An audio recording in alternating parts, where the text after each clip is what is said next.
Hello friends, இந்த வீடியோவில் நம்ம வேத இலக்கியம் பற்றி பார்க்கலாம். இது வந்து பார்ட் 2. பார்ட் 1 வேத காலம் வந்து இருக்கும். நீங்கள் பார்த்துக்கிட்டு பார்ட் 2 வாங்க. வீடியோ பிடிச்சிருந்தனா கண்டிப்பாக சப்ஸ்கிரைப் பண்ணுங்கள், சேனலுக்கு சப்போர்ட் கொடுங்க. வாங்க இப்போ வீடியோக்குள்ளே போகலாம். வேத இலக்கியம் அப்படின்னா என்னென்னா, வேத காலத்தில் மக்கள் வந்து வாழ்க்கையை எப்படி வாழ்ந்தாங்க அப்படின்னு கூறக்கூடிய நூல்களின் தொகுப்பு தான் வேத இலக்கியம் அப்படின்னு சொல்கிறோம். வேதங்கள் வந்து வாய்மொழியாக தான் இருந்துச்சு, எழுத்து வடிவங்களில் இல்லை. குருவிடமிருந்து சிஷ்யர்களுக்கு பரப்பப்பட்டன வாய் வழியாக.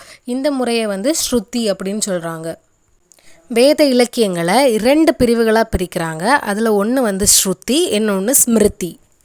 இப்போ ஸ்ருதி பற்றி பார்க்கலாம். ஸ்ருதி அப்படிங்கிற வார்த்தைக்கு பொருள் கேட்டறியப்பட்டது. இதை எப்படி நம்புகிறாங்கன்னா, முனிவர்கள் இறைவனிடம் டைரக்டாக வேதங்களை கேட்டு படித்து தான் நம்புகிறாங்க. அதனால் இது இறைவனால் வெளிப்படுத்தப்பட்டதாக நம்பப்படுகிறது. ஸ்ருதி மொத்தம் 4 பகுதிகளை கொண்டது. முதலாவதாக வேதங்கள், 2வது பிராமணங்கள், 3வதாக ஆரண்யகங்கள், 4வதாக உபனிஷத்ஸ். இப்போ 4ஐயும் பற்றி தெளிவாக பார்க்கலாம். முதலாவதாக பிராமணங்கள் பற்றி பார்க்கலாம்.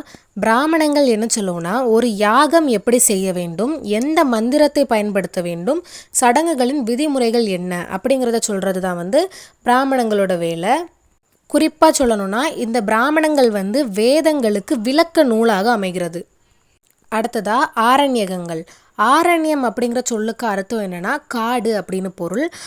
அந்த காலத்தில் முனிவர்கள் வயசான பிறகு காட்டில் போய் தியானம் பண்ணி வேதங்களோட ஆழமான அர்த்தத்தை சிந்திச்சாங்க. அவங்க சிந்தனைகளை தான் தொகுத்து ஆரண்யங்கள் அப்படின்னு தொகுப்பாக வச்சுருக்காங்க. ஒரு லைனில் ஞாபகம் வச்சுக்கணுன்னா, வேதங்கள் யாகத்தை பற்றி சொல்லும், ஆனால் ஆரண்யங்கள் அந்த யாகத்தோட அர்த்தத்தை பற்றி சொல்லும். இன்னொரு குட்டி எக்ஸாம்பிள், வேதங்கள் ஒரு வீடு கட்டுறதுக்கான ப்ளூ பிரிண்ட் மாதிரிப்பட்டது. ஆனால் ஆரண்யகங்கள் அந்த வீட்டில் எப்படி கட்டுறோம், எந்த அறை எதுக்காக பயன்படுத்துகிறோம் அப்படிங்கிற ஒரு தெளிவான விளக்கம் தான் ஆரண்யகங்கள். அடுத்ததாக உபனிஷத்துகள். இதோட அர்த்தம் என்னென்னா, உப அப்படின்னா அருகில், நீனா கீழே, ஷத் அப்படிங்கிறது அமர்தல் அப்படிங்கிறது பொருள். குருக்கு பக்கத்தில் அமர்ந்து அறிவை பெறுதல் தான் உபனிஷத்துகளோட அர்த்தம். வேதங்களுக்கும் உபனிஷத்துகளுக்கும் என்ன ஒரு வித்தியாசம் இருக்குன்னா, வேதங்கள் என்ன சொல்லுதுன்னா எப்படி வழிபடணும், எப்படி யாகம் செய்யணும்னு சொல்லும்.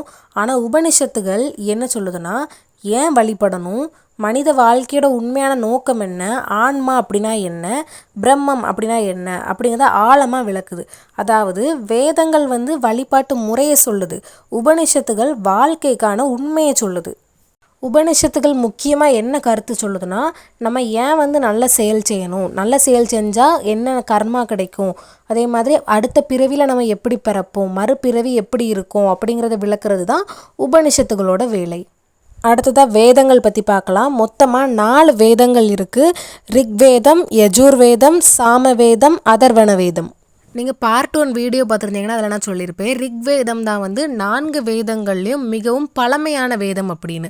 ரிக் அப்படின்னா இறைவனை போற்றி பாடும் துதி பாடல்கள், இல்லைனா மந்திரங்கள் அப்படின்னு சொல்லலாம். கடவுள்களை போற்றி பாடக்கூடிய பாடல்கள் தான். இயற்கை சக்திகளை வழிபடும் மந்திரங்கள்னு சொல்லலாம். ஆரியர்கள் ஆரம்ப காலத்தில் இயற்கையை தானே கடவுளாக வணங்கினாங்க. அப்போது அந்த இயற்கை கடவுள்களை பற்றிய பாடல்கள் தான் இதில் அதிகமாக பாடியிருக்காங்க. முக்கியமாக இயற்கை கடவுளான இந்திரனுக்கு அதிக பாடல்களை பாடியிருக்காங்க. காரணம் என்னென்னா, பண்டைய காலத்தில் விவசாயத்தை நம்பி தான் எல்லாமே இருந்துச்சு. அப்போ இந்திரன் தான் மழை பொழியக்கூடிய கடவுளாக பார்த்தாங்க. அதனால தான் இந்திரனுக்கு அதிக பாடல்கள் பாடியிருக்காங்க. ஹோத்ரி அப்படிங்கிறவர் யாருன்னா, ரிக்வேத மந்திரங்களை ஓதுபவர் தான் ஹோத்ரி அப்படின்னு சொல்கிறாங்க. கிட்டத்தட்ட பூசாரி மாதிரி தான். ரிக்வேதத்தில் மொத்தமாக 1028 பாடல்கள் இருக்குது. 10 மண்டலங்களாக பிரித்து வச்சுருக்காங்க. இந்த 10 மண்டலங்களும் ஒரே காலத்திலேயோ ஒரே ஆசிரியராலேயோ எழுதப்பட்டது கிடையாது.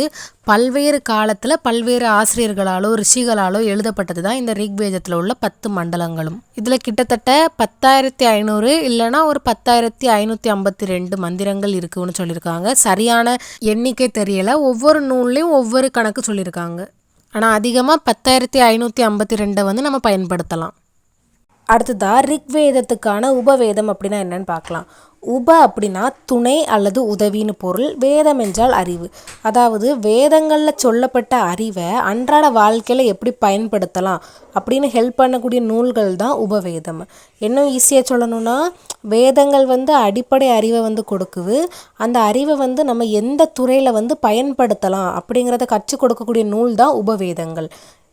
ரிக்வேதத்தில் உடல்நலம் மூலிகைகள் பற்றின குறிப்புகள் இருக்கதா சொல்கிறாங்க. அந்த அறிவை பயன்படுத்தி தான் ஆயுர்வேதம் வளர்ந்ததாக சொல்கிறாங்க. அதனால ஆயுர்வேதத்தை உபவேதம் அப்படின்னு சொல்கிறோம். நம்ம முன்னாடியே பார்த்த மாதிரி வேதம்னா மந்திரம் மட்டும் கிடையாது. ஒவ்வொரு வேதத்தையும் முழுமையாக புரிந்து கொள்ள 4 பகுதிகள் இருக்கும்னு பார்த்தோம். அதுதான் வேதம், பிராமணாஸ், ஆரியணங்கள், உபனிஷத்ஸ். ஒவ்வொரு வேதத்துக்கும் ஒவ்வொரு விதமாக மாறிக்கிட்டே இருக்கும். அதை பற்றி இனி பார்க்கலாம். ரிக்வேதத்தை பொறுத்த வரைக்கும் ஐத்ரேய கௌஷிதகி அப்படிங்கிறது தான் பிராமணமாகவும் ஆரியணங்களாகவும் உபனிஷத்துகளாகவும் இருக்குது. அடுத்ததாக யஜுர்வேதம். இந்த வேதம் எதை பற்றி சொல்லுதுன்னா யாகம் நடத்துவது எப்படி, வேள்வி நடத்தும் முறை என்ன அப்படின்னு சொல்கிறது தான் யஜுர்வேதம். இதை நடத்தக்கூடிய ஆளோட பேர் அத்வர்யு. மொத்தமாக யஜுர்வேதத்தில் 1975 மந்திரங்கள் இருக்குது. 40 அத்தியாயங்களாக பிரித்து வச்சுருக்காங்க. இதோட உபவேதம் என்னென்னா தனுர்வேதம். தனுர்வேதம் அப்படிங்கிறது போர்க்கலைகளை பற்றி அறிவை கற்றுத்தரும் ஒரு உபவேதம் தான் தனுர்வேதம். அடுத்ததாக யஜுர்வேதமோட பிராமணாஸ் சதபத தைத்திரிய அப்படின்னு சொல்லுவாங்க. அடுத்ததாக ஆரண்யகங்கள் பிருகதாரண்யகம், தைத்திரியம், மைத்ராயணியம். யஜுர்வேதத்தோட உபனிஷத்துகள் ஈசா, தைத்திரிய, கட, ஸ்வேதாஸ்வத. யஜுர்வேதம் அப்படின்னாலே யாகம் வேள்வி சம்மந்தப்பட்டது தான். இதில் முக்கியமாக அவங்க என்ன கடவுளை வழிபட்டாங்கன்னா அக்னி, இந்திரன், பிரஜாதிபதி. அடுத்ததான் நம்ம பார்க்க போகிறது சாமவேதம். சாமவேதத்தை இசையின் வேதம் அப்படின்னு சொல்லுவாங்க. ஏன்னா இந்த வேதத்தில் இருக்கிற மந்திரங்கள் எல்லாமே இசையோட பாடுற மாதிரி அமைஞ்சிருக்கும். இதில் உத்காத்ரி அப்படின்னு சொல்லப்படக்கூடிய புரோகிதர்கள் யாகம் நடக்கும்போது இந்த மந்திரங்களை பாடல்களாக பாடுவாங்க. சாமவேதத்தில் 1875 மந்திரங்கள் இருக்குது. அதில் பெரும்பாலான மந்திரங்கள் ரிக்வேதத்திலிருந்து தான் எடுக்கப்பட்டிருக்கு. இதோட உபவேதம் காந்தர்வ வேதம். காந்தர்வ வேதம் அப்படிங்கிறது இசை, நடனம் மாதிரியான கலைகளை பற்றி சொல்லுது. இப்போ சாமவேதத்தோட வேத இலக்கியங்களை பற்றி பார்ப்போம். முதலாவதாக பிராமணங்கள், தாண்டிய, ஷட்விம்ஷ, ஜைமீனியம். அடுத்ததா ஆரண்யகங்கள், தலவகார, சாந்தோக்கிய. அடுத்ததா உபனிஷத்ஸ், சாந்தோக்கிய, கேன. இந்த சாம வேதம் தான் இந்திய இசையின் ரொம்ப ஒரு அடிப்படைன்னு சொல்கிறாங்க. சாமவேதத்தில் தனியாக புதிய கடவுள்கள் எதுவும் இல்லை. ஏன்னா சாமவேதத்தில் இருக்கிற பெரும்பாலான மந்திரங்கள் ரிக்வேதத்திலேருந்து எடுத்ததுனால ரிக்வேதத்தில் உள்ள வழிபட்ட தெய்வங்கள் தான் சாமவேதத்துலேயுமே முக்கியத்துவம் பெறுகின்றன. அடுத்ததாக நம்ம பார்க்க போகிறது அதர்வண வேதம். அதர்வண வேதம் மற்ற 3 வேதங்களை விடவும் கொஞ்சம் வித்தியாசமானது. ஏன்னா இது மக்களோட அன்றாட வாழ்க்கை, அவங்க பயன்படுத்தக்கூடிய மந்திரங்கள், மருத்துவம் பற்றிய வேதம் தான் அந்த அதர்வண வேதம். அதர்வண வேதத்தோட புரோகிதரை பிரம்மா அப்படின்னு அழைக்கிறோம். மொத்தமாக இதில் 730 துதிப்பாடல்கள் இருக்குது. 20 காண்டங்களாக பிரித்து வச்சுருக்காங்க. அதர்வண வேதத்தோட உபவேதம் சிற்ப வேதம், அப்புறம் அர்த்த சாஸ்திரம். சிற்ப வேதம் அப்படின்னா என்னென்னா வீடுகள், கோயில்கள், சிலைகள், கட்டடங்கள் இதெல்லாம் உருவாக்குவதற்கான கலை தான் சிற்ப வேதம். அர்த்த சாஸ்திரம் அப்படின்னா அரசியல், பொருளாதாரம், நிர்வாகம் போன்றவற்றை பற்றி அந்த அறிவெல்லாம் பெறுவதற்காக பயன்படுத்தக்கூடியது தான் அர்த்த சாஸ்திரம். அதர்வண வேதத்தோட பிராமணம் கோபத பிராமணம். அதர்வண வேதத்துக்கு தனியாக ஆரண்யகங்கள் கிடையாது. மற்ற 3 வேதங்களுக்கும் உண்டு, அதர்வண வேதங்களுக்கு கிடையாதுன்னு ஞாபகம் வச்சுக்கோங்க. அடுத்ததாக உபனிஷத்துகள். அதர்வண வேதத்தோட முக்கியமான உபனிஷத்துகள் 3. முதலாவதாக முண்டக உபனிஷத், 2வது மாண்டூக்கிய உபனிஷத், 3வதாக பிரசன்ய உபனிஷத். அதர்வண வேதத்தில் பூமி, காலம், பிரம்மன், அது மட்டும் இல்லாமல் பல சடங்குகள் பற்றிய விளக்கமும் இந்த அதர்வண வேதத்தில் இருக்குது. கடைசியாக அதர்வண வேதத்தை மருத்துவம் மற்றும் மந்திரங்களின் வேதம் அப்படின்னு சொல்லுவாங்க. ஏன்னா இதில் நோய்களை கட்டுப்படுத்துவதற்கான மந்திரங்கள், மூலிகை மருத்துவம், அப்புறம் தீய சக்தியிலிருந்து பாதுகாப்பு பெறதுக்கான மந்திரங்கள் எல்லாமே இந்த அதர்வண வேதத்தில் இருக்குது. மற்ற 3 வேதங்களையும் கம்பேர் பண்ண மோஸ்ட்ல இந்த அதர்வண வேதம் மக்களோட அன்றாட வாழ்க்கையோட ரொம்ப ஒரு நெருக்கமான வேதமாக கருதப்படுது. நம்ம இப்போ பார்த்த தகவல் எல்லாமே வந்து ஸ்ருதியை பற்றினது. இனி அடுத்தது ஸ்மிருதி பற்றி பார்க்க போகிறோம். ஸ்மிருதி அப்படின்னா என்னென்னா நினைவில் வைத்து சொல்லப்பட்டது அப்படின்னு சொல்லலாம். ஸ்ருதி என்ன சொன்னாங்கன்னா தெய்வீகமாக வெளிப்பட்டது அப்படின்னு சொன்னாங்க. ஆனால் ஸ்மிருதி எப்படின்னா மனிதர்களாலேயும் முனிவர்களாலேயும் வந்து காலத்திற்கேற்ப எழுதி தொகுத்த நூல் தான் ஸ்மிருதி. அப்புறமா வேதங்களில் உள்ள கருத்துக்களை எல்லாம் மக்களுக்கு எளிதாக புரியுதுபடியாக இது சொல்லுறதுனால இதுக்கு விளக்க நூல் அப்படின்னு பேர் வச்சுருக்காங்க. இப்போ ஸ்மிருதியோட வகைகள் பார்க்கலாம். முதலாவதாக தர்மசாஸ்திரங்கள். தர்மசாஸ்திரங்கள் என்ன சொல்லுதுன்னா மனிதர்கள் எப்படி வாழணும், என்ன கடமைகளை செய்ய வேண்டும், சமூகத்தில் எந்த ஒழுக்க விதிகளை பின்பற்ற வேண்டும் அப்படின்னு சொல்கிறது தான் தர்மசாஸ்திரத்தோட வேலை. தர்மசாஸ்திரங்களுக்கு 2 எடுத்துக்காட்டாட்டு மனுஸ்மிருதியும் யாஜ்ய வாழ்க்கைய ஸ்மிருதியும் இருக்குது. அடுத்ததாக இதிகாசங்கள். இதிகாசங்கள் அப்படின்னா வரலாற்று காவியங்கள்னு சொல்லலாம். வரலாற்று சம்பவங்களை அடிப்படையாக கொண்டு எழுதப்பட்ட காவியங்கள் தான் இதிகாசங்கள். எடுத்துக்காட்டுக்கு ராமாயணமும் மகாபாரதமும் கொடுத்துருக்காங்க. அடுத்ததாக புராணங்கள். புராணங்கள் அப்படின்னா கடவுளோடைய வாழ்க்கையை பற்றியும் உலகத்தோட தோற்றம் அப்புறம் அரசர்கள் பற்றிய கதைகள் இருக்கிறதும் தான் புராணங்கள் அப்படின்னு சொல்லுவாங்க. எடுத்துக்காட்டாக விஷ்ணு புராணம், சிவபுராணம். அடுத்ததா ஆகமங்கள். ஆகமங்கள் அப்படின்னா இந்து சமயத்தில் கோயில்கள் வந்து எப்படி கட்டணும், சிலைகளை எப்படி பிரதிஷ்டை செய்யணும், பூஜைகள் எப்படி செய்யணும், திருவிழாக்கள் எப்படி நடத்தணும் அப்படிங்கிறதுக்கான விதிமுறைகளை விளக்கும் நூல் தான் ஆகமங்கள் அப்படின்னு சொல்கிறாங்க. எடுத்துக்காட்டாட்டு சைவ ஆகமம், வைணவ ஆகமம். அடுத்ததாக சூத்திரங்கள் பற்றி பார்ப்போம். சூத்திரம் அப்படின்னா சுருக்கமாக எழுதப்பட்ட விதிமுறைகள் அப்படின்னு பொருள்.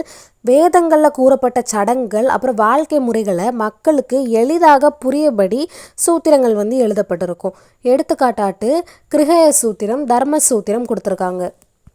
இதோட நம்ம ஸ்மிருதியில் இருக்கக்கூடிய 6 வகைகள் பற்றி பார்த்தாச்சு. அடுத்ததாக வேதாந்தம், வேதாங்கம் பற்றி பார்க்கலாம். வேதாந்தம் அப்படிங்கிற சொல்ல வேதம் கூட்டல் அந்தம் அப்படின்னு பிரிக்கலாம். இதில் அந்தம் அப்படின்னா இறுதி பகுதி அப்படின்னு அர்த்தம். அதாவது வேதங்களோட இறுதி பகுதி தான் வந்து வேதாந்தம் அப்படின்னு சொல்கிறாங்க. வேதாந்தம் அதில் வேதங்களோட கடைசி பகுதியாக உபனிஷத்துகள் தான் இருக்குது.